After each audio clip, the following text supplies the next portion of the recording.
Boa noite a todos, a galera de leitura e produção de texto e de português instrumental.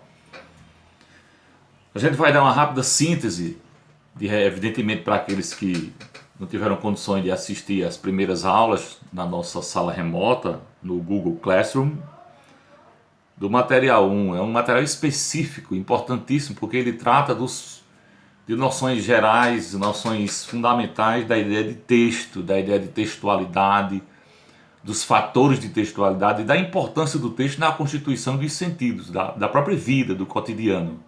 Sobretudo para aquelas profissões que vão exigir, e não há nada no mundo hoje, né, que a presença do texto, quer seja materializado da forma oral, da forma escrita ou de outros hibridismos textuais, que não se apresente de maneira importante. A primeira ideia importante é que esse material inicial é um material bastante antigo, disponibilizado na internet, da professora Costa Val, da UFMG, né, material da década de 90, mas extremamente atual. E ela começa exatamente com uma noção interessante do conceito de texto. Né? O texto seria qualquer ocorrência linguística, né, que seja falada, que seja escrita. Aqui eu acrescento hibridizada em outras ferramentas, em outros suportes, de qualquer extensão e que tenha uma unidade sociocomunicativa, ou seja, que comunique, sociocomunicativa, que tenha sentido e de uma maneira formal. Formal não no sentido de manipulação da linguagem necessariamente, mas a ideia de formal é que esteja sob uma forma, quer seja uma forma escrita, quer seja uma forma oral, às vezes até nas variações mais informais possíveis. Mas a forma é que ela seja determinada. Portanto, a primeira ideia de texto. Uma das importantes características do texto é justamente a ideia de ser uma unidade material, visível, uma unidade que você pode pegar, sentir, usufruir para o estabelecimento do processo de comunicação. O segundo ponto importante que ela coloca é que vem a ser a ideia de textualidade. Né?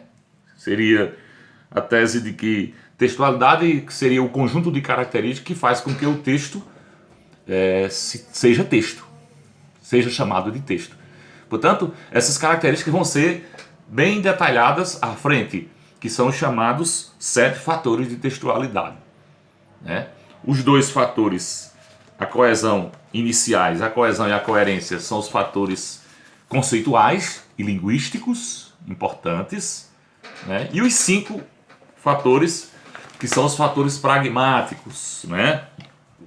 Aceitabilidade, situacionalidade, intencionalidade, intertextualidade e informatividade. Esses 5 são pragmáticos.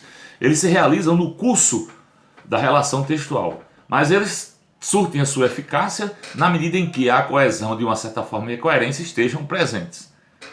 Os fatores, os 2 primeiros fatores, a coerência de maneira mais conceitual, né, e a coesão de maneira linguística, né, eles andam como que juntos. Por quê? A coerência tem a ver diretamente com os sentidos que o texto impõe, ou expõe, ou esconde. O texto, os não ditos do texto, muitas vezes expressam um sentido de coerência. Então a coerência são as relações subjacentes que se desenham no texto. Tem a ver diretamente com a coerência. A coerência envolve também aspectos lógicos, aspectos semânticos e também os cognitivos. É importante traçar esses 3 elementos que marcam a coerência: lógicos, semânticos e cognitivos. Né? É preciso que haja um estabelecimento de uma certa lógica no texto, que é o sentido. Que tenha sentido isso posto. Que esteja inserido num contexto histórico, político, econômico, religioso, cultural, etc. Essa série de variáveis situacionais que estão inseridas dentro da coerência, também, dentre estas, também a cognição exige.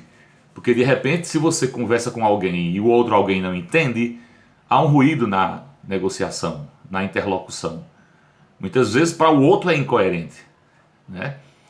Se a gente pegar situações bem simples, o caso, por exemplo, da vaquejada, seria coerente para nós, né? Mas a tourada para nós já é incoerente. Então, quer dizer, então há fatores históricos, há fatores sociais envolvidos nisso. A coesão já tem a ver com as superfícies textuais, as linguísticas, os elementos linguísticos, os marcadores, né? Há vários mecanismos ligados pela coesões referenciais, as coesões sequenciais, os elementos de associação, as omissões necessárias aos entendimentos do texto. Portanto, há texto sem nenhum elemento marcador de superfície de coesão extremamente coerente, ou vice-versa, né? Esses dois fatores são fundamentais na constituição dos sentidos de um texto. Os demais, quais sejam os fatores mais pragmáticos, intencionalidade, o texto precisa ter uma intenção, a quem ele se dirige, por que ele se dirige, né? Para quem ele se dirige, por que ele se dirige, né? O texto precisa ter uma situação, ele está inserido num contexto situacional, né? Um contexto político, um contexto econômico, um contexto religioso, etc. O texto, na verdade, é constituído por uma série de pistas de outros textos, né? São os elementos pré-textuais, são os elementos, a indução de uma série de outros textos que se constituem, que é a intertextualidade, né? Além do mais, a gente tem a aceitabilidade. De um lado você tem a intenção, do lado de quem emite a informação, o texto, né? do interlocutor, a partir do qual parte o texto, e do outro você tem a aceitabilidade. Se de repente o seu artigo, a sua informação, a sua mensagem é cheia de boas intenções, né? Mas de repente não é bem aceito. Então a aceitabilidade, junto com a intencionalidade, estão em polos opostos, né, do processo comunicativo do qual o texto está inserido. E por fim, a gente tem a informatividade. A informatividade é aquilo que é um dos fatores que, junto com os demais, também contribui no sentido do texto. É o que a gente vai chamar da bagagem textual, né? Há textos, como a gente diz no popular, sem substância, sem consistência argumentativa ou informativa, ou como queira. Textos vagos, textos superficiais, textos extremamente previsíveis. Então, gente, esses 5 fatores, eles são importantes porque eles vão, junto com a coesão e a coerência, constituir essa gama de textualidade que faz com que o texto seja chamado de texto. Em linhas gerais, se a gente for analisar, então há polos de entendimento no texto que dão o seu sentido global. Cada um desses fatores tem a sua importância dentro das suas peculiaridades. De uma maneira geral, esse primeiro material, que é o material da professora Costaval, sintetiza isso, né? Façam boas leituras, usufruem dos seus textos, recolham-se, né? Preservem-se e boa noite.